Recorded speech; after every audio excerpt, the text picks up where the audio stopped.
कृषि दर्शन, कृषि दर्शन, कृषि दर्शन, कृषि दर्शन, कृषि दर्शन, कृषि दर्शन। जोहार। कृषि दर्शन के कार्यक्रम में सभी किसान भाई बहनों का बहुत बहुत स्वागत है। कार्यक्रम की शुरुआत हो चुकी है। आइए सबसे पहले देखते हैं कृषि समाचार। नमस्कार, कृषि समाचार में आपका स्वागत है। मैं हूं आपके साथ गौतम। आइए देखते हैं आज कृषि समाचार में क्या है खास। लोहरदगा के किसानों को अनुदान पर मिलेगा कृषि यंत्र। मेधा दूध अब मदर डेयरी मेधा के नाम से उपलब्ध, इसे पशुपालन मंत्री मन्नान मल्लिक ने किया जारी। टमाटर के बेहतर उत्पादन के लिए लगाएं स्वर्ण संपदा। और अब समाचार विस्तार से। वित्तीय वर्ष 2013-14 में लोहरदगा जिला के किसानों के लिए कृषि यंत्रीकरण प्रोत्साहन योजना चलाई जा रही है। इस योजना के अंतर्गत किसानों को व्यक्तिगत रूप से कृषि यंत्रों के उपयोग के लिए अनुदान पर कृषि यंत्र उपलब्ध कराया जाएगा। इस योजना से लाभ लेने के इच्छुक किसान लोहरदगा जिला भूमि संरक्षण पदाधिकारी कार्यालय, वीर भूधू भगत भवन, दूसरा तल्ला, समाहरणालय परिसर, लोहरदगा में 30 जुलाई से 5 अगस्त 2014 के बीच अपना आवेदन दे सकते हैं। पिछले दिनों रांची के धुरवा स्थित गव्य विकास केंद्र में पशुपालन मंत्री मन्नान मल्लिक ने मदर डेयरी मेधा दूध उत्पाद जनता के नाम जारी किया। यह उत्पाद पहले मेधा दूध के नाम से जाना जाता था। राज्य सरकार और नेशनल डेयरी डेवलपमेंट बोर्ड साथ मिलकर झारखंड में दूध उत्पादन बढ़ाने और ब्रांड का नाम साझा करने के लिए करार किया है। इसी आधार पर मेधा दूध अब बाजार में मदर डेयरी मेधा के नाम से जाना जाएगा। इसके अलावा पशुपालन मंत्री ने गव्य विकास निदेशालय का शिलान्यास किया और NMPS योजना में चयनित लाभुकों के बीच अनुदान राशि के चेक का वितरण भी किया। लतेदार सब्जी फसलों में लगने वाले फल मक्खी कीट फसल की गुणवत्ता और उपज दोनों पर प्रतिकूल प्रभाव डालते हैं। किसान भाई फल मक्खी कीट के नियंत्रण के लिए मेलाथियान दवा और गुड़ से बने घोल का फसल पर छिड़काव करें। राज्य के किसान अभी कई लत्तर वाली सब्जी फसल लगाए हुए हैं। इस मौसम में इन फसलों में फल मक्खी कीट लगने का खतरा रहता है। फल मक्खी उड़ने वाले कीट होते हैं। बड़ी संख्या में इनका आक्रमण हो तो ये फसल को बर्बाद कर देते हैं। इस कीट के नियंत्रण के लिए कितनी मात्रा में किन दवाइयों को मिलकर घोल बनाया जाए, इस संबंध में हमारे कृषि विशेषज्ञ बताते हैं। खास करके जो लत्तेदार सब्जियां लगाए हुए हैं, नेनुआ हो, खीरा हो या करेला हो, उसमें फल मक्खी का प्रकोप देखा जा रहा है। उससे बचाव के लिए किसान भाई ये करें, आप 2 मिलीलीटर मेलाथियान दवा को 1 लीटर पानी में मिला लें, उसमें 2 ग्राम गुड़ भी डाल दें, गुड़ को मिला लें और मिलाने के उपरांत ही उसका आप छिड़काव करें, उससे काफ़ी लाभ होगा। और इस घोल को किसान भाई अपने खेत में जहाँ तहाँ रख भी दें, क्योंकि इसमें मक्खियों को प्यास लगती है, खास करके अगस्त महीने तक वो जाकर वहाँ पिएंगी और पी करके वो मर जाएंगी। इससे काफ़ी आपके फसल को, खास करके लतेदार सब्जियों का बचाव हो जाएगा। सब्जी फसलों की खेती करने वाले किसान यदि आप इस मौसम में टमाटर लगाना चाहते हैं तो बेहतर उपज देने वाले उन्नत प्रभेदों का चयन करें। ऐसे उन्नत प्रभेदों के बारे में हमारे कृषि विशेषज्ञ की परामर्श है। जो किसान भाई बरसात में टमाटर की खेती करना चाहते हैं वो स्वर्ण संपदा, अमृथा एवं स्वर्ण वैभव वैरायटी लेकर के अच्छा उपज। किसान भाई सब्जी के बिचड़े या नर्सरी में लगे पौधों पर दवा का छिड़काव करने के लिए छोटा स्प्रेयर का इस्तेमाल कर सकते हैं। इसमें 2 लीटर तक तरल घोल डाला जा सकता है। इसे 8-10 बार पंप कर देने से प्रेशर तैयार हो जाता है और एक बटन को दबाने से अपने आप घोल का छिड़काव होने लगता है। आइए जानते हैं आज के लिए क्या है कृषि वैज्ञानिक की विशेष सलाह। समय से बोए गए धान में मौसम के उतार चढ़ाव के कारण भूरी चित्ती के संक्रमण होने का खतरा रहता है। किसान भाई धान फसल को इस संभावित संक्रमण से बचाने के लिए ट्राइसाइक्लोजोल यानी बीम 5 ग्राम प्रति 10 लीटर पानी की दर से घोल बनाकर फसल पर छिड़काव करें। और अब एक नज़र राज्य के 5 प्रमुख शहरों के मौसम के मिजाज पर।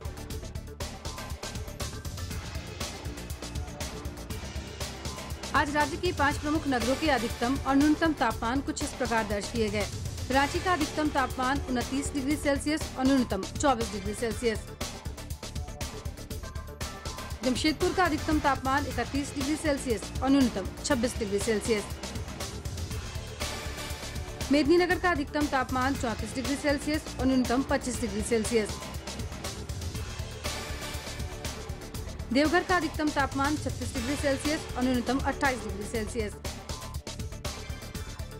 वहीं धनबाद का अधिकतम तापमान 31 डिग्री सेल्सियस और न्यूनतम 26 डिग्री सेल्सियस रहा।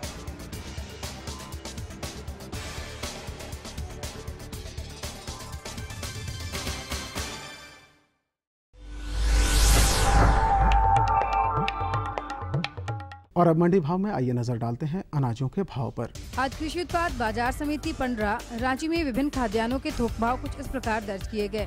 चावल मोटा 2300 रुपए से 2400 रुपए, चावल मध्यम 2500 रुपए से 2600 रुपए, चावल उत्तम 3500 रुपए से 3600 रुपए, गेहूं 1700 रुपए से 1750 रुपए, चना 3300 रुपए से 3360 रुपए, दाल अरहर 6000 रुपए से 6200 रुपए, दाल मसूर 5500 रुपए से 5600 रुपए, दाल चना 3700 रुपए से 3800 रुपए, सरसों तेल 8500 रुपए से 9000 रुपए, चीनी 3400 रुपए से 3500 रुपए, आलू 1300 रुपए से 1350 रुपए और प्याज 1500 रुपए से 1600 रुपए प्रति क्विंटल रहा।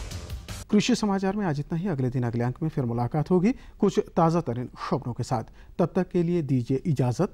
नमस्कार, जोहार। तो हम लोग आगे जानकारी ढेर सारा जो अपने किसान भाई बंधु के लिए लेकर के आए हैं वो हम अपने किसान भाई बहन को बताएंगे जरूर। बिल्कुल, लेकिन उससे पहले लेते हैं एक छोटा सा विराम। ये लो और बताओ। बस। अरे ये क्या भैया जी, बस इतनी सी रासायनिक खाद? किसानी छोड़ रहे हो क्या? किसानी नहीं, नादानी छोड़ रहे हैं। मिट्टी की जांच कराई है।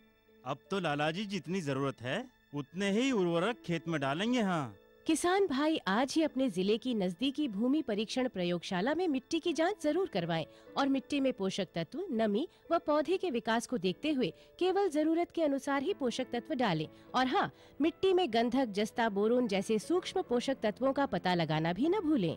उर्वरक और जैविक खाद के सही उपयोग से भूमि का उपजाऊपन बनाए रखें, उत्पादकता बढ़ाएं, खर्चा घटाएं और बहुमूल्य विदेशी मुद्रा बचाने में भी सहयोग दें। और हाँ, धीमी गति से नाइट्रोजन उपलब्ध कराने वाले उर्वरकों जैसे नीम लेपित यूरिया को प्राथमिकता दें और यूरिया का पत्तों पर छिड़काव करें। अरे वाह, तू तो सचमुच समझदार हो गया रे। अधिक जानकारी के लिए संपर्क करें जिला कृषि अधिकारी या किसान कॉल सेंटर।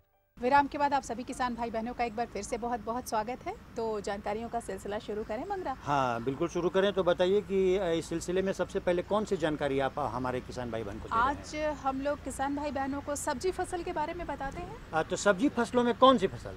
सब्जी फसल में क्यों ना आज हम किसान भाई बहनों को परवल की खेती के बारे में बताएं। अच्छा, और उसकी समसामयिक देखभाल। अच्छा, मतलब कि अभी समय को देखते हुए अभी के वक्त में परवल का जो खेती कर रहे हैं किसान भाई, तो अभी इस समय किस तरीके से उसका देखभाल करें ताकि वो उसकी उपज बेहतर हो और हम ज़्यादा से ज़्यादा उसका मुनाफा और उसका लाभ ले सके, इस विषय में आइए जानकारी लेते हैं अपने विशेषज्ञ डॉक्टर ए.के. सिंह जी से। जैसा कि आप जानते हैं कि हम प्लांटों के प्रांगण में हैं और आज हमारे साथ हैं प्रधान वैज्ञानिक डॉक्टर ए.के. सिंह, जो हमें बताएंगे कि परवल की सामयिक देखभाल किस प्रकार से करेंगे, उसके बारे में हमें विशेष जानकारी देंगे। तो सबसे पहले हम आपसे ये जानना चाहेंगे कि अगर हमारे किसान भाई जो है अगर परवल लगा रहे हैं तो खेत अगर तैयार कर रहे हैं तो उस समय किन किन बातों का विशेष ध्यान रखेंगे, उसके बारे में बताएं। देखिए, परवल हमारे झारखंड प्रदेश के लिए एक बहुत ही नई सब्जी के रूप में उभर के आ रही है। पिछले 20-25 वर्षों से जो यहाँ पे अनुसंधान कार्य के हमारे केंद्र पे हो रहा है, इससे ये बात साबित हो गई कि हमारे झारखंड के परिवेश में भी परवल की बड़ी अच्छी खेती हो सकती है। और अभी थोड़े दिन के बाद किसान भाई जैसे ही सितंबर का महीना आएगा, इसको पौध लगाना चाहेंगे तो लगा भी सकते हैं। सबसे पहले हम लगाने की विधि किसान भाइयों को बता दें, क्योंकि बहुत सारे किसान भाई हमारी बात को सुन के निश्चित रूप से प्रोत्साहित होंगे और लगाने को सोचेंगे। तो परवल लगाने की दो विधि है। एक तो कटिंग द्वारा ये लगता है, इसमें नर और मादा पौधे दोनों अलग अलग होते हैं। तो किसान भाइयों, अगर आपको परवल की खेती करना है तो कम से कम आपको 80% मादा पौधे रखने होंगे और 20% हम लोग नर पौधे की सिफारिश करते हैं। अगर प्रारंभ में आप 10 पौधे लगा रहे हैं तो 10 में 2 नर पौधा होना बहुत ही ज़रूरी है, क्योंकि इसमें नर और मादा फूल अलग अलग पौधे पे आते हैं। लतर द्वारा इसकी पौध प्रवर्धन होता है। और अभी अगस्त सितंबर के महीने में भी जो पुरानी शाखाएं हैं उनको काट के हम लोग सीधे खेत में लगा सकते हैं। जो किसान भाई अभी बरसात में देखभाल करने में असक्षम हो गए या नहीं चाहेंगे तो उनके लिए हम लोग इसी पौधों को कटिंग बना के लगा देते हैं प्लास्टिक की थैलियों में, जो कि फरवरी में या जनवरी के आखिरी सप्ताह में जब गर्मी शुरू होती है उस समय हम लोग खेत में लगा देते हैं। तो इस तरह से करीब पूरे 9 महीने तक ऐसी फसल है सब्जी की जो कि फल देती रहती है। अभी हम लोग देख रहे हैं कि जो अप्रैल मई जून में जो फलत हुई थी उस समय थोड़ा फलत कम होती है, क्योंकि हमारे प्रदेश में सिंचाई की साधन उतने अच्छे नहीं हैं। मात्र 13% क्षेत्र फल ही सिंचित है और हम लोग टपकन सिंचाई विधि से गर्मी के मौसम में पौधे को बचा के रखना पड़ता है। तो किसान भाइयों अभी तो बरसात शुरू हो गई है, अब ये जुलाई अगस्त सितंबर में भरपूर पैदावार इससे आप ले सकते हैं और अधिक उत्पादन इन्हीं 3 महीनों में ही परवल से होता है। हम आपसे ये जरूर जानना चाहेंगे कि प्रभेद कौन कौन से मुख्य प्रभेद हैं परवल के जो हमारे किसान भाई लगाएंगे और उससे अधिक मुनाफा कमा सकते हैं। जो किसान भाई परवल लगाना चाहते हैं, हमारे अनुसंधान केंद्र रांची से यहाँ से हम लोगों ने 3 उन्नतशील किस्मों का विकास किया है।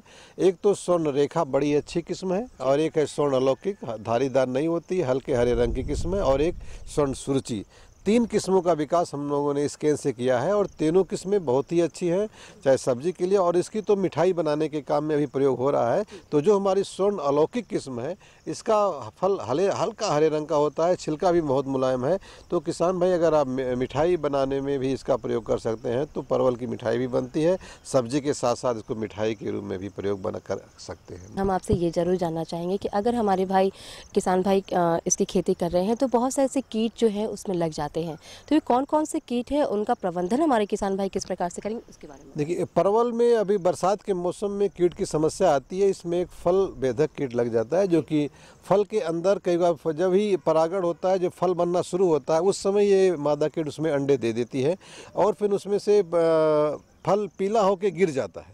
और अगर हम खोल के देखेंगे तो उसमें मक्खी दिखाई पड़ती है, फल की मक्खी। उसके रोकथाम के लिए हम लोगों ने रासायनिक दवाओं का तो छिड़काव करके देखा ही है। मोनोसिला मोनोकोटोफास दवा 1 से 1.5 मिलीलीटर दवा प्रति लीटर पानी में घोल बना के किसान भाई अगर छिड़काव करेंगे तो फल की मक्खी का नियंत्रण होता है। इसके अलावा एक हम लोगों ने नोमेट एक बेट आजकल आया हुआ है बाजार में, फंदा जिसे कहते हैं, उसमें नर कीट जो है उस फंदे में स्वतः ही फंस जाते हैं। और इस तरह से करीब 100 स्क्वायर मीटर क्षेत्रफल में एक फंदा हम लोग लगाते हैं नोमेट बेट का, उसमें नर कीट आकर्षित होकर फंस जाता है और स्वतः जो प्रजनन क्रिया जब प्रभावित होती है तो मादा कीट की संख्या बढ़ना कम हो जाती है। और प्राकृतिक नियंत्रण हम लोग एक तरह से कह सकते हैं, क्योंकि रासायनिक खरपतवारों के छिड़काव से बहुत सारे दुष्प्रभाव भी हमारे ऊपर पड़ रहे हैं। इसलिए हम लोग इस नोमेट बेड का ही अनुमोदन कर रहे हैं जो कि फल मक्खी के नियंत्रण में रखेगा और उत्पादन भी भरपूर मिलेगा। अगर हमारे किसान भाई खेती करते हैं तो उर्वरक और खाद जो कि बहुत ही ज़्यादा आवश्यक है हमारे पौधों के लिए, तो कौन कौन से उर्वरक और खादों का प्रयोग हमारे किसान भाई करेंगे उसके बारे में बताएं। देखिए, जो किसान भाई परवल लगाने की सोच रहे हैं तो सबसे पहले हम बताना चाहेंगे कि हमारे प्रदेश की मिट्टी अम्लीय है, झारखंड प्रदेश की। तो किसान भाई 3 कुंटल प्रति हेक्टेयर की दर से चूना देना नहीं भूलेंगे। इससे क्या होता है कि अम्लीयता हमारी सुधार होती है। जो भी हम लोग रासायनिक खरपतवार का मतलब रासायनिक उर्वरकों का प्रयोग करते हैं, चाहे वो नाइट्रोजन के रूप में हो, चाहे फास्फोरस के रूप में हो, चाहे पोटास के रूप में, ये 3 हमारे मुख्य पोषक तत्व हैं जो कि अच्छे उत्पादन के लिए बहुत ही जरूरी है। तो किसान भाइयों, इसके अलावा जो हम जैविक खाद की बात करते हैं, केचुआ की खाद की बात करते हैं, तो हम लोग करीब 200 कुंटल प्रति हेक्टेयर की दर से हम लोग गोबर की सड़ी हुई खाद की भी सिफारिश करते हैं इसमें परवल में देने के लिए। और nitrogen 120 kilogram nitrogen, 80 kilogram phosphorus और 80 किलोग्राम पोटास भी तत्व के रूप में देना बहुत जरूरी है। तो किसान भाइयों, नाइट्रोजन की 1/3 मात्रा के साथ फास्फोरस और पोटास की पूरी मात्रा पौध लगाने से पहले गड्ढों में देना है।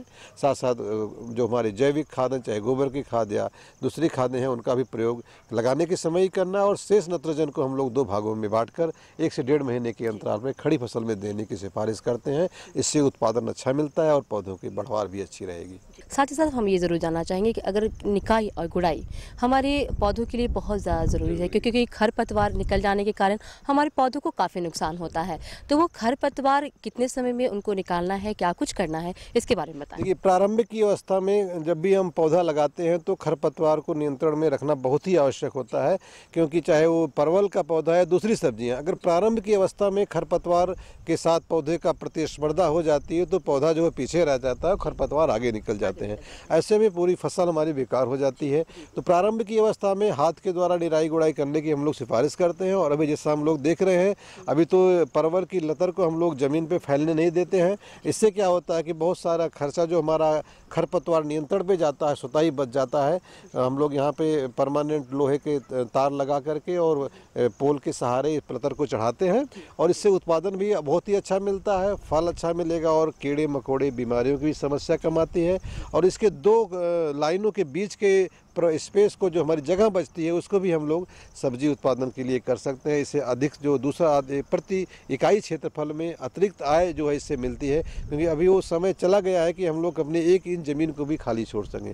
तो किसान भाइयों, अगर मेरी बात आप सुन रहे हैं तो 2 लाइन अगर परवल के बीच में सब्जी फसलों को भी उगाएंगे आप कम समय वाली, तो आपका मुनाफा दुगना हो जाएगा और जो अपना फल भी परवल से आमदनी के साथ साथ आपको दूसरी सब्जियों से भी अधिक आय मिलेगी। तो किसान भाइयों, आपने देखा कि हमारे प्रधान वैज्ञानिक ने हमें कितनी अच्छी और महत्वपूर्ण जानकारी दी। इन्होंने बताया कि अगर परवल की सामयिक देखभाल आप करते हैं तो उससे अधिक से अधिक मुनाफा कमा सकते हैं। तो जाते जाते डॉक्टर साहब का हम धन्यवाद कर दें, क्योंकि इन्होंने आपको इतनी अच्छी और महत्वपूर्ण जानकारियाँ दी हैं। डॉक्टर साहब, सच को बहुत बहुत धन्यवाद, आप हमें इस कार्यक्रम में आए और इतनी अच्छी जानकारी। धन्यवाद। जोहार किसान। वाकई ये जानकारी तो बहुत ही बढ़िया थी। हाँ, सब्जी तो हम भी कभी कभार लगाते हैं, लेकिन क्या जतन करें, क्या उपाय करें, क्या क्या देखभाल करें, आपको भी काफी कुछ समझने को मिला। हमें भी हम भी समझे और हमारे साथ साथ हमारे किसान भाई बहन भी समझे।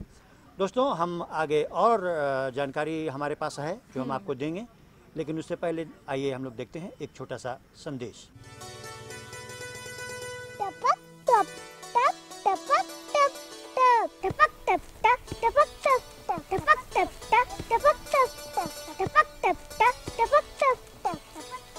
ये टपक टप टप क्या है? ये है किसानों के जीवन में समृद्धि और खुशहाली लाने का आसान उपाय। कैसे? पानी की एक एक बूंद बचाइए, फसलों की सिंचाई के लिए टपकन विधि और स्प्रिंकलर सिस्टम अपनाइए, यानी कि टपक टप टप से खेतों में हरियाली लाइए और जीवन में खुशहाली। टपक टप टप? हाँ भाई हाँ, ये है सूक्ष्म सिंचाई पद्धति।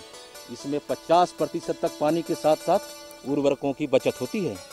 वाह भाई, ये तो कमाल हो गया। एक कमाल और। वो क्या? इसके लिए सरकार द्वारा अनुदान भी मुहैया कराया जा रहा है, साथ में ऋण की सुविधा भी उपलब्ध है। अब समझ में आया टपक टप टप। संदेश के बाद सभी किसान भाई बहनों का एक बार फिर से कृषि दर्शन कार्यक्रम में स्वागत है। मंगरा, अभी तक हमारे वो पत्रकार साहब कुमार जी नहीं आए? अच्छा, जोहार। और कैसे हैं कुमार भाई? बहुत बढ़िया, आप कैसे हैं? बस ठीक ठाक ही। मगर भैया हम भी अच्छे हैं। ये बताइए कि आज आप किसानों को कौन सी जानकारी देने जा रहे हैं? हम आज उनको बरसाती भिंडी की वैज्ञानिक खेती के बारे में बताने जा रहे हैं। अच्छा। किसान भाइयों जोहार। किसान भाइयों, अगर आप करते हैं अपने परिवार से प्यार तो वैज्ञानिक खेती को ही बनाए आधार। जी हाँ, हम बात कर रहे हैं बरसाती भिंडी की वैज्ञानिक खेती और उसके प्रभेद के बारे में। इस पर विस्तृत जानकारी के लिए हम आपको लिए चलते हैं अपने विशेषज्ञ शिवेंद्र कुमार दुबे के पास। तो आइए जानते हैं उनसे। किसान भाइयों, आज हमारे साथ शिवेंद्र कुमार दुबे मौजूद हैं, जो हमें झारखंड प्रदेश में बरसाती मौसम की में होने वाली भिंडी के बारे में जानकारी देंगे। सर, सबसे पहले हम ये जानना चाहेंगे, हमारे किसान भाई को ये बताना चाहेंगे कि झारखंड प्रदेश में भिंडी की खेती की क्या संभावनाएं हैं? भिंडी लगाने का महत्व ये है क्योंकि अभी बरसात के दिन में कोई सब्जी अभी प्लेट में रहती नहीं है। जी। और उसके चलते आप भिंडी को लगा के उसका कमी को पूरा किया जा सकता है।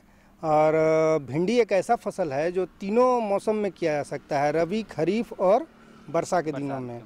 इसलिए इसको देखते हुए इसका महत्व काफ़ी बढ़ जाता है।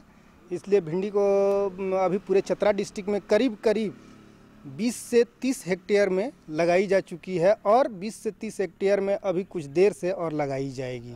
तो सर, जो अभी जो लगाई जानी बाकी है और जो लगा चुके हैं, तो बरसाती भिंडी को लगाने के लिए भूमि का चुनाव कैसा होना चाहिए? ये बहुत महत्वपूर्ण क्वेश्चन है। सबसे पहला चीज़ है, खेती में भूमि का चुनाव सबसे महत्वपूर्ण पार्ट होता है। तो भूमि के चुनाव के लिए वैसे ढलुआ ज़मीन जहाँ पे पानी रुकता नहीं हो और पानी लगने का बीमारी न लगे, इसके लिए सबसे पहले ऊंचा ज़मीन और ढलुआ ज़मीन का हम लोग चुनाव करते हैं।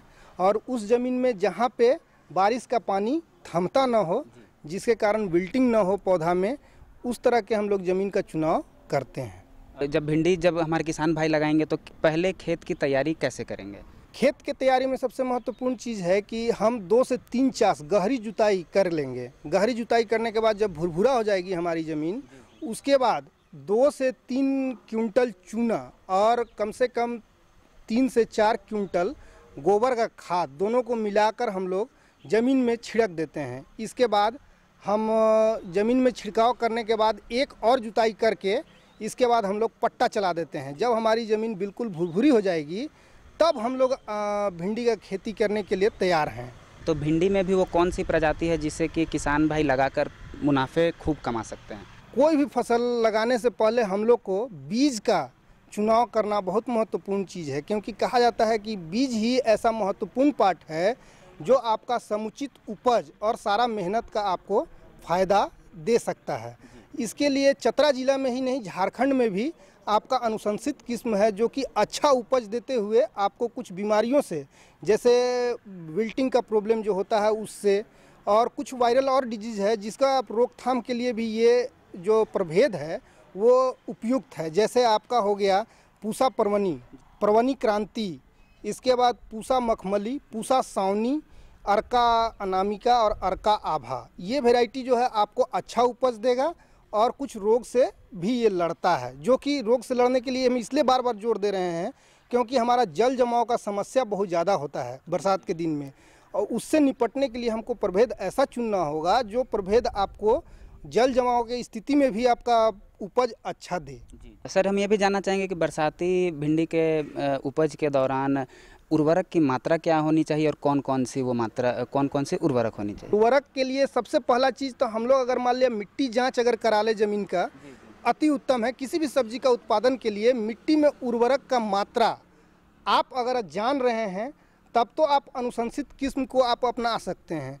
अगर हम मृदा में अगर हम अनुशंसित किस्म को अगर अपनाने से पहले अगर मिट्टी का अगर हम लोग हेल्थ कार्ड बनवा लें, ज़मीन मिट्टी का जांच करा लें, तो हमें पता चल जाएगा कि यूरिया का मात्रा कितना है, NPK का मात्रा ज़मीन में हमारा क्या है। अगर ये नहीं कराए हैं तो इसके लिए अनुशंसित आपको है कि आप 60 kg यूरिया, 80 kg फॉस्फोरस और 60 kg पोटास की मात्रा को हम लोग ज़मीन में मिलाकर उसको मेढ़ में हम लोग लगाने से पहले, मेढ़ बनाने से पहले हम लोग सारा खाद को हम लोग ज़मीन में मिला देते हैं। इसके बाद हम लोग जब प्रथम निराई गुड़ाई करते हैं उस समय 30 दिन के बाद जब प्रथम निराई गुड़ाई करेंगे, जब कोड़ाई करते हैं, जिसको आप कोड़ाई के वर्ड में बोलते हैं, जब हम लोग कोड़ाई करेंगे पहला, तो उस समय हम लोग 30 kg खाद की मात्रा को हम लोग यूरिया की मात्रा को हम लोग देते हैं और 45 दिन के बाद दूसरा यूरिया का मात्रा हम लोग उसमें बुरकाव करते हैं, जिसके कारण हमारा फसल ज़्यादा से ज़्यादा बढ़ सके और ज़्यादा से ज़्यादा उपज दे सके।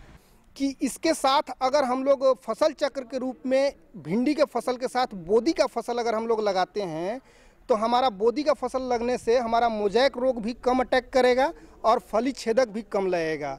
और ऐसे रासायनिक में अगर केमिकल में अगर आप आइएगा तो इसमें नुआन और डाइमोक्रोन दोनों 100 EC को अगर 1 ml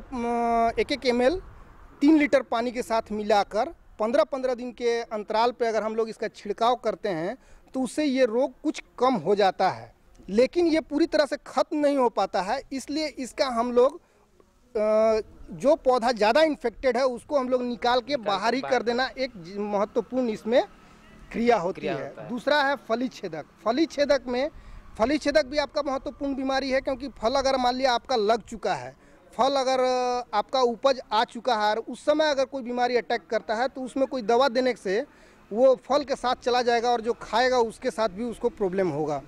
इसलिए इसमें हम लोग मल्टीप्लेक्स नीम युक्त अगर दवा देते हैं तो वो हमारे शरीर में ज़्यादा हानिकारक नहीं होगा। इसलिए हम लोग नीम कोटेड कोई भी रसायन देते हैं तो उससे हमारा फसल का सुरक्षा अच्छा होता है और उपज भी हमको अच्छा मिलेगा। जी। सर, आप हमारे इस कार्यक्रम में आए और हमारे किसान भाइयों को इतनी अच्छी जानकारी दी बरसाती भिंडी को लगाने को लेकर, इसके लिए आपका बहुत बहुत धन्यवाद। और बताइए कैसी रही? अरे भाई, एक नंबर का जानकारी, निश्चित जानकारी कि हाँ, बहुत बढ़िया। हम भी जाने, हमारे साथ साथ हमारे पूरे राज्य के किसान भाई बहन भी जाने इतनी बढ़िया जानकारी। तो हमको लगता है कि हम लोग जो अपना संदेश, अपनी जानकारी, बिल्कुल जानकारियों का सिलसिला अब समाप्त करने का वक्त हो चला है, लेकिन आज का अंक हमारा समाप्त हो उससे पहले आप कागज़ कलम उठाइए, लिखिए हमारा पता है कार्यक्रम कृषि दर्शन, कृषि प्रकोष्ठ द्वारा केंद्र निदेशक, दूरदर्शन केंद्र, रातू रोड, रांची। टोकन संख्या 834001। और इसी के साथ हमारे कुमार जी, मंगरा और पूरी टीम को दीजिए इजाजत। जोहार।